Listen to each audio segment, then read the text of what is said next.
அரசியல் ஆயிரம் நேயர்களுக்கு வாழ்த்துக்கள். திமுக கூட்டணியில் இருந்த காங்கிரஸ் அதை விட்டு பிரிஞ்சு விஜய் கூட்டணிக்கு போகுது. விஜயுடைய தாவேகா தலைமையிலான ஒரு புதிய 4வது அணி உருவாகிறதுக்கான ஒரு ரகசியமான திட்டம் இப்போ வேகமாக நடந்துக்கிட்டு இருக்குது. இந்த கூட்டணியை உருவாகிறதுக்கு என்ன காரணம்? இவ்வளோ நாள் திமுக கூட்டணியில் ஸ்ட்ராங்காக ஒட்டிக்கிட்டு இருந்த காங்கிரஸ் பிரிகிறதுக்கான சூழ்ச்சிகளை யார் செய்கிறா? இப்படி போகிறதுனால யாருக்கு லாபம், யாருக்கு பலம், யாருக்கு பலகீனம்? இப்படி போனாலும் நாங்கள் 200 சீட்டில் வெற்றி பெறுவோம்னு சொல்லி திமுக தரப்பில் செய்திகள் வரக்கூடியதுனால காங்கிரஸ் இருந்தாலும் 200 ஜெயிப்போம், காங்கிரஸ் எங்களை விட்டு போயிட்டாலும் 200 ஜெயிப்போம் அப்படிங்கிற மாதிரி தைரியமான தகவல்கள் காங்கிரஸ் பக்கத்துலேருந்து வர்றதுலேருந்து இப்படி 4வது அணி உருவாகிறதுக்கு ஒருவேளை காங்கிரஸே மறைமுகமாக வாழ்த்து சொல்லி அனுப்புதோ அப்படிங்கிற ஒரு செய்தி. இன்னொரு பக்கம் எப்படியாவது திமுக கூட்டணியை உடைக்கணும், உடைச்சி அதில் உள்ள பிரதான பார்ட்னராக இருக்கிற காங்கிரஸை வெளியே கொண்டு காட்டுறோம் பாருங்கிற இன்னொரு சதி திட்டம் நடக்குது. இப்படி இதுவரை நம்ம காதுகளுக்கு எட்டாத புது புது செய்திகளை இப்போ நம்ம சில நிமிடங்கள் உங்களுக்கு சொல்ல போகிறோம். இதெல்லாம் கற்பனை அல்ல, கிட்டத்தட்ட மிக சரியாக நடந்த சம்பவங்களை வச்சு அரசியல் நோக்கர்கள் வெளிப்படுத்தக்கூடிய தகவல்களை தான் இப்போ நம்ம உங்களோட பகிர்ந்துக்க போகிறோம். இதை நீங்கள் கடைசி வரைக்கும் கவனமாக கேளுங்க. கேட்குறதோடு மட்டும் இல்லாமல் இது பற்றிய உங்களுடைய கருத்துக்களைங்க இந்த அரசியல் ஆயிரம் கமெண்ட் பாக்ஸில் கமெண்ட்ஸ் பண்ணுங்கள். இப்போ நம்ம வீடியோக்குள்ளே போவோம். இவ்வளவு நாளும் திராவிட முன்னேற்ற கழக கூட்டணியில் அடுத்த பார்ட்னராக மெயின் பார்ட்னராக காங்கிரஸ் இருந்து வந்தது நமக்கெல்லாம் தெரியும். அப்படிப்பட்ட நிலையில் காங்கிரஸ் கட்சியை எப்படியாவது அந்த திமுக கூட்டணியிலேருந்து உடைச்சி வெளியில் கொண்டு வரணுங்கிறதுக்கு பல எதிர்கட்சிகள் முயற்சி பண்ணாலும் இப்போ அந்த காங்கிரஸ் கட்சியை தன்வசம் வசப்படுத்துறதுக்கு விஜய் அவர்களுடைய தமிழக வெற்றி கழகம் மிகப்பெரிய ஒரு முயற்சி எடுத்துக்கிட்டு வர்றாங்க. அந்த முயற்சி எடுக்கிறதுக்கு என்ன காரணம்னா, தமிழக வெற்றி கழகம் ஏற்கனவே பாஜகவுடைய பி டீம்னு பேசப்பட்டுச்சு. இந்த வரக்கூடிய 2026 தேர்தலில் அந்த விஜய் பாஜகவில் தான் சேருவார் பாருங்க. காரணம் இந்த தமிழக வெற்றி கழகத்தை உருவாக்குனதே பாஜக தாங்க அப்படின்ற ஒரு செய்தி பரவலாக இருந்துச்சு. ஆனால் விஜய் அவர் என்ன சொல்லிட்டு வந்தார், எனக்கு பாஜகவும் எதிரி திமுகவும் எதிரி, நாங்கள் தனித்துவமானவங்க அப்படின்னு சொல்லி அவர் வித்தியாசமாக தன்னை பிரகடனப்படுத்தினதோட என்னோட பங்குக்கு எங்களோட கூட்டணிக்கு வர்றவங்களுக்கு ஆட்சியிலையும் அதிகாரத்திலையும் பங்கு தருவோம் வாங்கன்னு சொன்னதோடு மட்டும் இல்லாமல், ஆனால் எங்களுடைய தலைமையில் தான் கூட்டணி அப்படிங்கிற ஒரு கருத்து வச்சதுனால அவருடைய கூட்டணியில் அதிமுக போகலைங்கிறது நம்மளுக்கெல்லாம் தெரியும். அப்படிப்பட்ட நிலையில் இப்போ அதிமுக பாஜக கூட்டணிக்கு போகவே மாட்டோம், உறுதியாக நாங்கள் பாஜகவில் சேர மாட்டோம் அப்படின்னு சொல்லிட்டு வந்த அதிமுக திடீர்னு அமித்ஷா அவர்கள் முன்னிலையில் கூட்டணியை உறுதிப்படுத்தின உடனே அரசியல் நிலவரமே வேற ஒரு நிலைக்கு மாறிச்சு. இப்போ அந்த நிலையிலிருந்து மாறி விஜய் அவர்கள் என்ன முடிவெடுத்திருக்கிறாரு, நம்ம திமுகவை நிறைய விமர்சனம் பண்ணிட்டோம், திமுகவுக்கு நம்ம போக முடியாது, அதே சமயம் பாஜகவுக்கு நம்ம போனால் பாஜகவுடைய பி டீம்னு சொல்லிட்டு வந்தவங்க சொன்னதெல்லாம் உண்மைங்கிற மாதிரி வெளிவந்துடும், அதுக்கு நம்ம போகக்கூடாது. அதனால் இப்போ நம்ம பாஜக அணியில் அதிமுகனால அதுலேயும் போக முடியாது, நம்ம தனித்துவமாக நிற்கணும். அதே சமயம் நம்ம மட்டும் நின்று தேர்தலை சந்தித்தா மிக குறைந்த பர்சன்டேஜ் வாங்கிட்டோம்னா அது நம்மளை மிக பலகீனப்படுத்தினதாக ஆகிடும். அதனால் ஓரளவு பலமான கட்சிகளை கூட்டணி சேர்த்துக்கிட்டு போட்டிக்கிட்டோம்னா வெல்ல முடியாட்டியும் சரியான சதவீதத்தை எட்டலாம். கூட்டணிக்கு வந்தாலும் அது நம்மளுடைய இப்போ சதவீதம் கூடுதலை தான் வெளியே காட்டும், அது நம்மளுக்கு ஒரு பலங்கிற முடிவெடுத்து விஜய் அவர்கள் காங்கிரஸுக்கு தூது விட்டதாகவும், நீங்கள் எங்களுக்கு வந்தீங்கன்னா கணிசமான சீட்டுகள் தர்றதோட ஆட்சியிலும் அதிகாரத்திலும் நாங்கள் பங்கு தருவோங்கிற ஒரு ஆசை வார்த்தையை சொல்லி அனுப்பதையாக ஒரு செய்தி வருது. இந்த ஆசை வார்த்தையுடைய பிரதிபலிப்பாக காங்கிரஸில் சமீபத்தில் நடந்த ஒரு சென்னையில் நடந்த ஒரு காங்கிரஸுடைய எம்எல்ஏக்கள் முக்கியமான நிர்வாகிகளுடைய ஆலோசனை கூட்டத்தில் இந்த பிரதிபலிப்பு வெளியாகிருக்கு. இது எப்படி வெளியாகிருக்கு, இந்த தமிழக காங்கிரஸ் பொறுப்பாளராக இருந்த கிரீஷ் சோடங்கர் அவர்கள் தலைமையில் எம்எல்ஏகளுடைய ஆலோசனை கூட்டம் நடந்திருக்குது. அந்த கூட்டத்தில் பங்கேற்ற பலரும் பல வகையான தகவல்களை சொன்னதில் குறிப்பாக அவங்க சொன்ன முக்கியமான தகவலில் ஒன்று, நம்ம ஏற்கனவே இந்த தேர்தலில் சட்டமன்ற தேர்தலில் வெற்றி பெற்ற தொகுதிகளை வரக்கூடிய 2026 கண்டிப்பாக கேட்டு பெறணும். அந்த தொகுதிகளை விட்டு கொடுக்கக்கூடாது. 1வது கண்டிஷன். 2வது வந்து 40 முதல் 45 தொகுதிகளை நம்ம திமுகட்டிருந்து உறுதியாக கேட்டு பெறணும். 3வது ஆட்சியிலும் அதிகாரத்திலும் பங்கு இருந்தால் தேவலாங்கிற நம்மளுடைய ஆசையை அவங்கள்ட்ட வந்து நிபந்தனை இல்லாமல் சொல்லி வைக்கணும். அப்படிங்கிற மாதிரி பெரும்பாலான எம்எல்ஏக்களும் கட்சி நிர்வாகிகளும் இந்த கிரீஷ் சோடங்கர்கிட்ட வந்து சொன்னதாக சொல்லப்படுது. இப்படி இருக்கிறப்ப இதையெல்லாம் கேட்டுட்டு வந்த அந்த கிரீஷ் சோடங்கர் என்ன பண்ணியிருக்காரு, அவர் ஒரு வித்தியாசமான கோணத்தில் ஒரு பதில் கொடுத்துருக்காரு. அவர் என்ன சொல்லியிருக்காரு, இப்படி நம்ம திமுக கூட்டணியில் இருந்துக்கிட்டு நம்ம கேட்குறத விட இப்போ நம்ம கூட்டத்தில் பேசின ஒரு சில காங்கிரஸ் நிர்வாகிகள் என்ன சொல்லியிருக்காங்க, நம்ம திமுக அணியில் இருக்கிறதுனால திமுகவுக்கு தான் பலம், அதிகாரங்களை அவங்க தான் வந்து கையாளுறாங்க, நம்மளுக்கு எந்த அதிகாரமும் இல்லாமல் போகுது, இப்படி போகிறதுக்கு நம்ம தனி ஒரு அணியை உருவாக்கினா தேவலாங்கிற ஒரு தகவலையும் ஒரு சில எம்எல்ஏக்கள் சொல்லியிருக்காங்க. இதையெல்லாம் கேட்ட அந்த கிரீஷ் சோடங்கர் என்ன பண்ணியிருக்காரு, அவர் ஒரு வித்தியாசமான ஒரு கருத்தை சொல்லியிருக்காரு. எல்லாம் ஆலோசனை தான். அவர் என்ன சொல்லியிருக்காரு, ஏன் நம்ம ஒரு அணியை உருவாக்கினா என்ன, நம்ம வந்து அந்த தமிழக வெற்றி கழகத்துடைய விஜய் அவர்கள் வந்து மிக எதிர்பார்த்துக்கிட்டு இருக்கிறாரு. காரணம், விஜய் அவர்களுக்கு போகிறதுக்கு வேறு வெளியில் இடம் இல்லை, அதனால் நம்மளை வந்து மிக விரும்பி கூப்பிடுறாரு. அதனால் நம்ம வந்து விஜய் அவர்களோட கூட்டணி சேர்ந்தோம்னா அது ஒரு பலமாக இருக்கும். அப்படி நம்ம கூட்டணி சேரக்கூடிய சூழ்நிலையில் இன்றைய பாமகவும் நம்ம கூட வர்றதுக்கான வாய்ப்பு அதிகமாக இருக்குது. காரணம், பாமகவுடைய பழைய பலம் வேறு, அந்த சித்திரை முழுநிலவு நிகழ்ச்சிக்கு பிறகு உள்ள பலம் வேறு.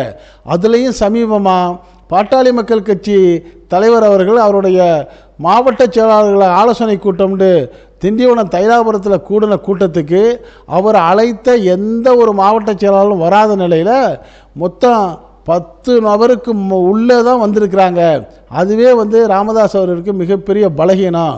இன்னொரு பலகீனம், ராமதாஸ் அவர்கள் கூட்டிய அந்த சித்திரை முழு நிலவு திருவிழாவில் அவர் பேசிய பேச்சு மற்ற மாவட்ட செயலாளர்கள் மிரட்டுறதை விட தன்னுடைய மகனை அவ்வளோ பகிரங்கமாக வச்சு மேடையில் மிரட்டியிருக்காரு. நீ வந்து 4 செல்ஃபோனை வச்சுக்கிட்டு உன் இஷ்டத்துக்கு நீ வந்து ரியல் எஸ்டேட் பண்ணிக்கிட்டு சொகுசு காரில் போய்ட்டு நீ நினைக்கிறதெல்லாம் இனிமேல் நடக்காது தம்பி, நான் விட மாட்டேன், நான் தான் இந்த கட்சிக்கு நிறுவனர், நான் தான் தலைவர், ஒழுங்காக நீ செய்கிறது இருந்தால் செய், இல்லாட்டி உன்னை தூக்கி போட்டுட்டு நான் வேற ஆளை கொண்டு வந்துடுவேன், அப்படி வேலை பார்க்குறதுக்கு ஆள் தயாராக இருக்குன்னு சொல்லி அவர் சிக்னல் கொடுத்தது வேறு யாருக்கும் இல்லை, மற்றவருக்கும் சொல்கிற மாதிரி தன்னுடைய மகனுக்கு தான் சொன்னார். இதை புரிந்து கொண்ட அந்த அன்புமணி ராமதாஸ் தான் அந்த இவர் கூட்டிய மாவட்ட செயலாளர் கூட்டத்துக்கு கூட வரலை. இப்போ அப்பாவுக்கும் மகனுக்கும் கடும் போட்டி நடக்கிற இந்த சூழ்நிலையில் இந்த பாமகவுக்கு இருந்த முன்னாடி இருந்த மரியாதை இப்போ இல்லை தோழமை கட்சிகளில், கூட்டணி விரும்பக்கூடிய கட்சிகளில். அதனால் அவர்கள் எதிர்பார்க்கக்கூடிய சீட்டும் மற்ற விஷயங்களும் அவங்க தரமாட்டாங்க. அதனால் பலகீனம் அடைஞ்சிருக்கிற இந்த பாட்டாளி மக்கள் கட்சி இப்போ நம்ம கூப்பிட்டோம்னா நம்ம கூட வந்துடும்.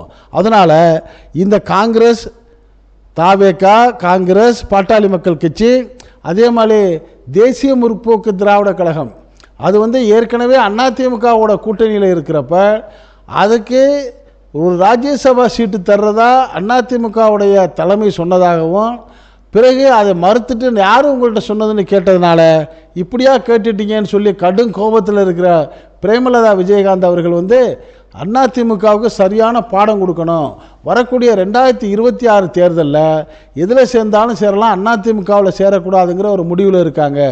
அப்படிப்பட்ட அந்த தேமுதிக ஒன்று திமுக பக்கம் போகும் அல்லது பாஜக பக்கம் போகும். அதே சமயம் நம்ம விஜய், காங்கிரஸு இந்த மாதிரி அணி சேர்ந்துட்டோம்னா நம்மளோட வர்றதுக்கு வாய்ப்பு இருக்குது. அதனால் பாட்டாளி மக்கள் கட்சியோட அந்த தேமுதிகவையும் சேர்த்துக்கலாம். இன்னொரு குறிப்பு, இந்த அதிமுக கூட்டணியில் இருந்த அந்த எஸ்டிபிஐ, அது ஒரு இஸ்லாமிய கட்சி, அது வந்து திமுக அணிக்கு எதிராகவே பேசிக்கிட்டு வந்துச்சு. ஆனால் அதே சமயம் இந்த அதிமுக வந்து நிச்சயமாக எந்த சூழ்நிலையிலையும் பாஜக பக்கம் போக மாட்டாங்கிற உறுதியை வந்து எடப்பாடி பழனிசாமி சொன்னார். அவர் அந்த அணியில் சேர்றதுக்கு 2 நாளைக்கு முன்னாடி கூட அந்த எஸ்டிபிஐ நடத்திய ஒரு மாநாட்டில் எங்களை நம்பி வந்தவங்களை நாங்கள் கைவிட மாட்டோம், நிச்சயமாக அவங்களுக்கு வந்து நாங்கள் வந்து உறுதுணையாக நிற்போம்னு சொல்லி எஸ்டிபிஐ நெல்லை முபாரக்குக்கு தைரியம் கொடுத்த எடப்பாடி பழனிசாமி சொன்ன 2வது நாளே பல்ட்டி அடித்து அமித்ஷா கூட பாஜகவில் சேர்ந்ததுனால எஸ்டிபிஐ வந்து விரக்தி ஆகிட்டு நம்ம என்ன பண்ணுறதுன்ற கவலையில் இருந்துச்சு. அப்படி கவலையில் இருந்த எஸ்டிபிஐ என்ன பண்ணுது, முதலமைச்சர் மு.க. ஸ்டாலினை போய் வழியக்க பார்த்து, ஏற்கனவே அவரெல்லாம் தூற்றி போற்றி பேசினாலும் வேறு வழி இல்லாமல் வழியக்க பார்த்து இந்த மத்திய அரசு கொண்டு வந்த வக்பு திருத்த சட்டத்திற்கு எதிராக சட்டமன்றத்தில் தீர்மானம் நிறைவேற்றுறதுக்கு நன்றி சொல்கிறது மாதிரி நன்றி சொல்லி அவருக்கு ஒரு பொன்னாடை போர்த்தி நன்றி சொன்ன பிறகு இதை கேட்ட ஸ்டாலின் அவர்கள் வந்து நீங்கள் நன்றி சொன்னதுக்கெல்லாம் நன்றி, ஆனால் இப்போ உங்களுக்கெல்லாம் கொடுக்கக்கூடிய அளவுக்கு இப்போ எங்கள்கிட்ட இடம் இல்லைன்னு மறைமுகமாக சொன்னதாகவும் அதை கேட்டு விரக்தி அடைந்த அந்த எஸ்டிபிஐ இப்போ நம்ம எந்த பக்கம் போகிறது, எங்கேயுமே போக வழி இல்லைன்னு திணறிக்கிட்டு இருக்கிறாங்க. அப்படிப்பட்ட எஸ்டிபிஐயும் இப்போ நம்ம கூட வந்துடுவாங்க. ஆக தாவேகா, இந்திய தேசிய காங்கிரஸ், பாட்டாளி மக்கள் கட்சி, தேசிய முற்போக்கு திராவிட கழகம், எஸ்டிபிஐ கொண்ட ஒரு ஸ்ட்ராங்கான ஒரு அணியை நம்ம அமைத்தோம்னா நம்மளுக்கு ஒரு கணிசமான இடங்கள் கிடைக்கிறதுக்கு வாய்ப்பு இருக்குது. இதை செய்தால் என்ன அப்படிங்கிற ஒரு தகவலை விருப்பத்தை கிரீஸோடங்கர் வந்து அந்த எம்எல்ஏக்கு மத்தியில் சொல்லியிருக்கிறாரு. இது ஓரளவு சரியாகத்தானே இருக்குது அப்படிங்கிற மாதிரி பலரும் வந்து ஆமோதித்ததாகவும் செய்தி வருது. அதே சமயம் திமுகவுடைய நிலைமை எப்படி இருக்குன்னா, இந்த காங்கிரஸ் இப்போ அந்த காங்கிரஸுடைய கூட்டத்தில் வந்து ஒரு சிலர் சொல்லியிருக்காங்க விசிகாவையும் நம்ம இழுக்கலான்னு சொல்லி. அதற்கு மற்றவங்களாம் சொல்லிட்டாங்க நிச்சயமாக வந்து விசிகா வந்து திமுக அணியை விட்டு இந்த எலெக்ஷனில் வெளியே வரவே வராது.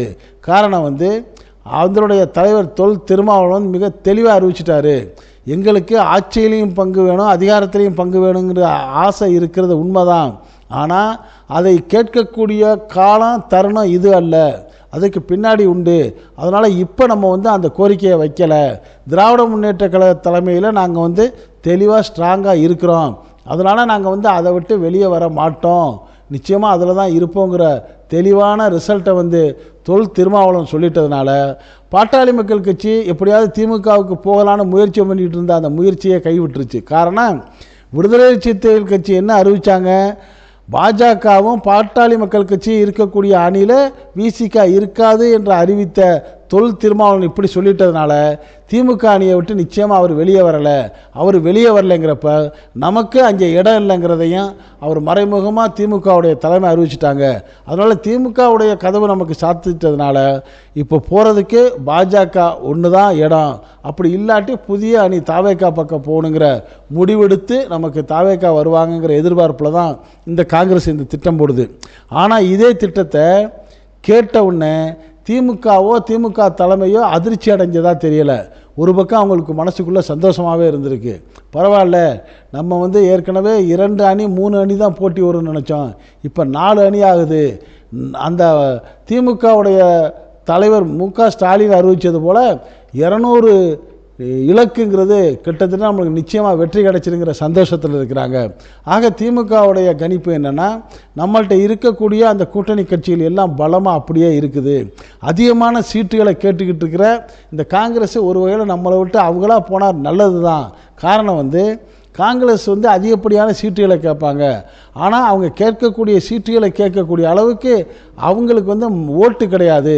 காங்கிரஸில் சில தலைவர்கள் எம்எல்ஏக்கள் இருக்கலாம், மாவட்ட நிர்வாகிகள் இருக்கலாம், ஆனால் ஒவ்வொரு தொகுதியிலையும் அந்த மாவட்டம், பேரூராட்சி, நகராட்சி, பேரூராட்சி, மாநகராட்சி, ஊராட்சின்னு அந்த தளத்தில் வந்து அவர்களுக்கு தொண்டர்களும் கிடையாது, மக்களுடைய வாக்கு வங்கியும் கிடையாது.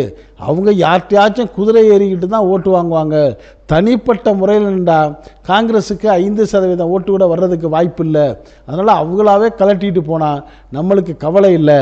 அந்த இடத்த நிரப்புறதுக்கு நம்ம மற்றவர்களை கொண்டு சரி பண்ணலாங்கிற ஒரு தன்னம்பிக்கை திமுகவுக்கு வந்ததாகவும், அப்படி ஒரு வேளை காங்கிரஸ் அவர்களை விட்டு போயிட்டா திமுக, சிபிஐ, சிபிஎம், விடுதலை சிறுத்தைகள், இந்திய யூனியன் முஸ்லீம் லீக், மனிதநேய மக்கள் கட்சி, அதோட சிறுபான்மை அமைப்பான கிறிஸ்தவ அமைப்புகள், கொங்கு நாடு மக்கள் கட்சி, கருணாசுடைய கட்சி, இதெல்லாம் சேர்ந்து ஒரு ஸ்ட்ராங்கான கூட்டணியை போட்டோம்னா கணிசமான வாக்கு வாங்கிடலாம், நம்ம வென்றுவோம் அப்படிங்கிற தைரியம் அந்த திமுகவுக்கு இருக்கிறதாகவும் சொல்லப்படுது. இந்த நிலையில் பாஜக அதிமுக தலைமையில் பாஜக சேர்ந்து அதிமுக பாஜக தமாக புதிய தமிழகம் ப்ளஸ் அதர்ஸ் எல்லாம் சேர்ந்து அவங்க ஒரு கூட்டணி அமைக்கிறதா முடிவு பண்ணியிருக்காங்க. இது 3 கூட்டணி. 4வதாக நாம் தமிழர் கட்சி இதுவரை எப்படி தனிச்சே அரசியலில் நின்றுக்கிட்டு வந்தாரோ அப்படி வந்த நாம் தமிழருடைய சீமான் அவர்கள் இந்த முறை பாஜக அல்லது அதிமுக கூட்டணிக்கு போயிடுவாருங்கிற மாதிரி ஒரு செய்தி அடிபட்டு வந்த நிலையில் இப்போ அப்படி இல்லை, அவர் உறுதியாக எப்போதும் போல் தனித்து நிற்கிறதா முடிவு பண்ணியிருக்கிறாரு. அதாவது ஒரு சிலர் அந்த நாம் தமிழரை பற்றி என்ன குறை சொல்கிறாங்கன்னா, நாம் தமிழர் கட்சி ஜெயிக்கிறது முக்கியம் இல்லை, அவங்களுக்கு அந்த ஓட்டு பர்சன்டேஜை வாங்கணும்னு நினைக்கிறாங்க. இன்னொரு பக்கம் யாரை தோற்கடிக்கணும்னு நினைக்கிறாங்களோ அதற்கு தகுந்த மாதிரி இவங்க வேலை செய்து அதற்கான பலன்களையும் பெறுறதுனால அப்படி ஒரு முயற்சியை தான் அவர் சீமான் எடுப்பார். அதனால் அவர் எந்த ஒரு அணியோடவும் கூட்டு சேர மாட்டார், தனித்து தான் நிற்பார். ஆக அதை சேர்த்து 4 அணி போட்டி போட போகுது உறுதியாயிருச்சுங்கிற மாதிரி புத்தம் புதிய கரண்டான ஒரு நியூஸ் வந்திருக்கு. அப்படி வர்றப்ப இந்த நிலைமையில் 4 அணி வருவானா, அந்த 2026 தேர்தலில் இந்த ஒவ்வொரு அணியும் என்ன வாக்கு வாங்கும் அப்படிங்கிற ஒரு கணக்கையும் 4 பேருமே போட்டு வச்சிருக்கிறாங்க. சில அரசியல் நோக்கர்களும் பிரபலமான ஊடகங்களும் ஒரு கணக்கு போட்டு ஒரு கால்குலேஷன் போட்டதில் வந்த ஒரு தகவல் தான் நம்மளுக்கு ஆச்சரியமாகவும் அதே சமயம் வியப்பாகவும் ஒரு மிகப்பெரிய எதிர்பார்ப்பாகவும் வந்திருக்கு. அந்த கணக்கு என்னென்னா 2026 தேர்தலில் இப்போ நம்ம சொன்னபடி 4 கூட்டணி வர வாய்ப்பு இருக்குது. கூட்டணி நம்பர் 1 திராவிட முன்னேற்ற கழகத்துடைய தலைமையில் திராவிட முன்னேற்ற கழகத்துக்கு உள்ள தனிப்பட்ட வாக்கு வங்கி 27% இருக்குது. அதோடு சேர்ந்து சிபிஐ சிபிஎம் 2 கட்சிகளும் அவங்க கூட தான் இருக்கிறாங்க. அந்த 2 கட்சிகளுடைய வாக்கு வங்கி 2க்கும் 4% நிச்சயமாக இருக்குது. 27 + 4 31. விடுதலை சிறுத்தைகள் உறுதியாக சொல்லிட்டாங்க, நாங்கள் திமுக விட்டு வெளியே போக மாட்டோம்னு சொல்லிட்டாங்க. அவங்களுக்கு நிரந்தரமான ஸ்ட்ராங்கான ஓட்டு 5% இருக்குது. அப்போ 31 5 36. இஸ்லாமிய சமுதாயத்திலையும் சிறுபான்மை சமுதாயத்திலையும் இந்திய யூனியன் முஸ்லீம் லீக்கும் மனிதநேய மக்கள் கட்சியும் எந்த பக்கம் இருக்காங்களோ இவங்க சொல்கிறதுக்கு தான் ஓட்டு போய் சேரும். அப்போ இந்திய யூனியன் முஸ்லீம் லீக் தொடர்ந்து திமுக கூட்டணியிலேருந்து ஸ்ட்ராங்காக இருக்கிறாரு. அதோடைய தேசிய தலைவரும் தமிழக தலைவருமாக இருக்கிற பேராசிரியர் காதர் அவர்களோட சமீபத்தில் சென்னையில் நடந்த தேசிய பொதுக்குழு கூட்டத்திலையும் இதை தெளிவாக தெரிவிச்சிருக்கிறாரு. திமுகவுடைய கூட்டணியில் இருந்தோம், இருக்கிறோம், இருப்போம், 234 தொகுதிகளையும் நாங்களே நிற்கிறதா நினச்சி பாட்டு மட்டும் ஜெயிக்க வைப்போம்னு சொல்லி பேராசிரியர் காதர் மீதின் அவர்கள் அறிவிச்சிருக்கிறாரு. ஆக இவங்க எந்த அணியில் இருக்கிறாங்களோ அந்த அணிக்கு தான் இஸ்லாமிய சிறுபான்மை மக்கள் ஓட்டும், அதே போல் கிறிஸ்தவ மக்களுடைய ஓட்டும் போகும். ஆக இந்த இஸ்லாமிய சிறுபான்மை மக்கள், இந்திய யூனியன் முஸ்லீம் லீக், மனிதநேய மக்கள் கட்சி, கிறிஸ்தவ மக்களுடைய வாக்கு நிச்சயமாக 10 to 12% இருக்கிற ஒரு பெரிய வாக்கு வங்கி அவங்கள்ட்ட தான் இருக்குது. அதுவும் இந்த திமுகவுக்கு மிகப்பெரிய பலமாக இருக்குது. அடுத்தபடியாக இந்த கொங்குநாடு மக்கள் கட்சி, கருணாசுடைய முக்குளத்தூர் புலிப்படை கட்சி, இதெல்லாம் தலா குறைந்தது 2 அல்லது 1% ஓட்டுகள் வச்சுருக்கிறாங்க. இதையெல்லாம் கூட்டி பார்க்குறப்ப 27 + 4 + 5 ப்ளஸ் குறைந்தது இந்த ஐயுஎம்எல் மனிதநேய மக்கள் கட்சி ஒரு 10% வச்சாலும் அதர்ஸ் எல்லாம் சேர்த்து 1% வச்சா கூட 47% ஓட்டுகள் நிச்சயமாக இந்த திமுகவுடைய அணிக்கு கிடைக்கும். அது முதல் அணியாக வரும், வெற்றி பெறும். 2வது இடத்துல அதிமுக தான் தமிழ்நாட்டில் திமுகவுக்கு அடுத்து உள்ள பலமான கட்சிங்கிறது எல்லாருக்கும் தெரிஞ்ச விஷயம். அந்த அதிமுகவுடைய வாக்கு வங்கி இப்போ 20% ஸ்ட்ராங்காக அவங்க கையில் இருக்குது. அதோட பாஜக அதனுடைய வாக்கு வங்கி அவங்க 8 10 12ன்னு சொன்னாலும் தனிமையில் நின்றா கிட்டத்தட்ட 4 to 5% மேலே பாஜகவுக்கு வாக்கு வர்றதுக்கான வாய்ப்பே கிடையாது. அதனால் அவங்களுக்கு ஒரு 5% இருந்தாலும் அவர்களோடு சேர்ந்திருக்கக்கூடிய ஜி.கே. வாசனுடைய தமிழ் மாநில காங்கிரஸுக்கு தமிழ்நாட்டில் எங்கேயுமே அமைப்பும் கிடையாது, முறையான ஒரு கட்டமைப்பும் இல்லை, தொண்டர்களும் இல்லை. அப்படிப்பட்ட நிலையில் ஜி.கே. வாசன் அவர்களுக்கு அந்த தஞ்சை மாவட்டத்தில் கும்பகோணத்தை சுற்றி இருக்கிற சில பகுதிகளில் மட்டும் சில 1000 மக்களுடைய ஆதரவு மட்டும்தான் இருக்கும். அதனால் அவருக்கு ஒரு பெரிய வாக்கு வங்கியே இல்லைன்னாலும் குறைந்தது 1% கூட நம்ம கணக்கில் வச்சுக்கலாம். அப்போ ஏடிஎம்கே 20, பாஜக 5 25, தமாக 1 26, டாக்டர் கிருஷ்ணசாமியுடைய புதிய தமிழகம் கட்சி 2 28, அதர்ஸ் வேறு ஏதாவது கட்சிகள் வந்தால் அதில் ஒரு 2, 30% ஓட்டுகளை வாங்கி 2வது இடத்துக்கு அதிமுக தலைமையிலான பாஜக கூட்டணி வர்றதுக்கான வாய்ப்பு இருக்குங்கிறது தான் ஒரு ரிசல்ட்டாக வந்திருக்கு. 3வது இடத்துக்கு தான் இந்த விஜய் அவர்களுடைய தமிழக வெற்றி கழகம், அது 10% ஓட்டு இருக்குது, 12% ஓட்டு இருக்குன்னு பலரும் சொன்னாலும் அது நிரூபிக்கப்படாத கணக்கு. விஜய் அவர்கள் எந்த கட்சியோட கூட்டணி இல்லாமல் நின்றா நிச்சயமாக அவர் 4 to 5% வாக்குகளுக்கு மேலே வாங்குறதுக்கு வாய்ப்பே இல்லைங்கிறது தான் ஒரு கருத்து கணிப்பாக எடுக்கப்பட்டிருக்குது. அதே நிலைமை தான் காங்கிரஸுக்கு இருக்குது. காங்கிரஸுடைய வாக்கு வங்கியும் அதிகபட்சமாக 5%. அதே நிலைமை தான் தமிழக வெற்றி கழகத்தில் 4%, பாட்டாளி மக்கள் கட்சிக்கும் இதே நிலைமை. ஏற்கனவே பாட்டாளி மக்கள் கட்சி 8-10% இருந்தாலும் இப்போ அப்பா மக்கள் சண்டை போட்டு குழப்பம் உண்டான பிறகு அந்த வன்னிய சமுதாய மக்களே அது மேலே நம்பிக்கை இழந்து ரொம்ப பேர் மாற்று கட்சிகளுக்கு போயிட்டாங்க. 2வது இவங்க அப்பா அம்மையை அடிச்சுக்கிட்டு இது ஒரு உருப்படாத வலிச்ச கட்சியை கொண்டு போயிடுவாங்களோங்கிற ஒரு பயம் அந்த சமுதாயத்துக்கு வந்ததுனால அவங்க என்ன பண்ணுவாங்க, அவங்களுடைய வாக்கு வங்கி குறைஞ்சிருக்குது. அப்போ தாவேகா தன்னுடைய தலைமையில் நின்றாலும் அதோடைய வாக்கு வங்கி 4%, அதுக்கு துணையாக போகிற காங்கிரஸுடைய வாக்கு வங்கி 5, பாமக வாக்கு வங்கி 5, அதோட தேமுதிக போய் சேர்ந்துடும். ஏன்னா கண்டிப்பாக தேமுதிக இந்த அணியில் போச்சுன்னா அதுக்கு ஒரு 2% வாக்குகள் இருக்குது. அதோடு சேர்ந்து எஸ்டிபிஐ நிச்சயமாக அதுக்கு போகிறதுக்கு வேறு இடமே இல்லை. அது இந்த காங்கிரஸ் பாமக அணிக்கு தான் போகும். அப்போ இது எல்லாம் சேர்ந்தால் தாவேகா 4, பாமக 5, காங்கிரஸ் 5, தேமுதிக 2, எஸ்டிபிஐ 1, அதர்ஸ் 1ன்னு சொல்லி 18% வாக்குகளை வாங்கி 3வது இடத்துக்கு வருவாங்க. ஆனால் எந்த இடத்துலையும் அவர்களுடைய எம்எல்ஏ ஒருவர் கூட வர்றதுக்கான வாய்ப்பே இல்லை அப்படிங்கிற மாதிரி ஒரு பகீர் தகவல் தான் இப்போ வருது. 4வது இடமாக தான் நாம் தமிழருடைய சீமான் அவர்களுடைய நாம் தமிழர் கட்சி வரும். நாம் தமிழர் கட்சிக்கு ஏற்கனவே 8.2% வாக்குகள் இருந்தால் அது இப்போ இந்த தமிழக வெற்றி கழகம் உருவானதுக்கு பிறகு அதில் ஏற்பட்ட கருத்து வேறுபாடால் மிக அதிகமான இளைஞர்கள் கூட்டம் திமுகவுக்கும் தமிழக வெற்றி கழகத்துக்கும் நாம் தமிழர்லேருந்து தாவிட்டாங்க. அதனால் இப்போ தனியாக நின்றா நிச்சயமாக சீமானவர்களுக்கு 5% மேலே வாக்கு வர்றதுக்கு வாய்ப்பு இல்லை. ஆக இந்த 2026 தேர்தலில் இந்த அடிப்படையில் கூட்டணி அமைஞ்சா திமுக கூட்டணிகளுக்கு 47%, அதிமுக பிஜேபி கூட்டணிக்கு 30%, காங்கிரஸ் தாவேகா கூட்டணிக்கு 18%, நாம் தமிழருக்கு 5%, மொத்தம் 100% இப்படித்தான் வரும். இப்படி இருக்கிறதுனால என்ன லாபம்னு சொன்னால் அதிகமாக 200 இடங்களுக்கு குறைவு இல்லாமல் திமுக தொகுதிகளை பெற்று மிக பலமான ஒரு கட்சியாக ஆட்சி அமைக்கிறதுக்கான வாய்ப்பு இருக்குங்கிற ஒரு தகவல் வரதோடு மட்டும் இல்லாமல் ஏற்கனவே திமுக சீட்டு கம்மியாக இருக்குன்னு சொல்லி தோழமை கட்சிகளை கஷ்டப்படுத்தக்கூடிய சூழ்நிலை இப்போ இல்லாமல் போயிடும். காரணம் காங்கிரஸ் இவர்களை விட்டு போனதுனால கணிசமான சீட்டுகளை தன்னுடைய தோழமை கட்சிகளுக்கும் கொடுத்து வெற்றி எண்ணிக்கையை அதிகமாக்குறதுக்கான வாய்ப்பு இந்த திமுக கூட்டணிக்கு இருக்குங்கிற தகவலும் கருத்துக்களும் பரவலாக பேசப்படுது. இது பற்றிய உங்களுடைய கருத்துக்களை இந்த அரசியலாயிரம் கமெண்ட் பாக்ஸில் கமெண்ட்ஸ் பண்ணுங்கள். இந்த செய்தி பிடிச்சிருந்தால் இதுக்கு ஒரு லைக் கொடுங்க. இதே போல் நாட்டில் 4 பக்கம் நடக்கக்கூடிய செய்திகளை எந்த விதமான இடைச்சர்களும் இல்லாமல் உள்ளது உள்ளபடி அப்படியே கொண்டு 4 சூழலுக்குள்ளே உங்கள் வீட்டுக்குள்ளே தரக்கூடிய நம்ம அரசியலாயிரம் சேனலுக்கு இதுவரை சப்ஸ்கிரைப் பண்ணாதவங்க சப்ஸ்கிரைப் பண்ணுங்கள். பக்கத்தில் இருக்க பெல்லைக்கான மறக்காமல் ப்ரெஸ் பண்ணுங்கள். அப்போ தான் நம்ம போடக்கூடிய ஒவ்வொரு செய்திகளும் உங்களுக்கு நோட்டிஃபிகேஷன் காட்டு நீங்கள் விரும்பியதை பார்க்கலாம். என்றும் இணைந்திருப்போம். உங்கள் அன்பன் அஷ்ரஃப் அலி.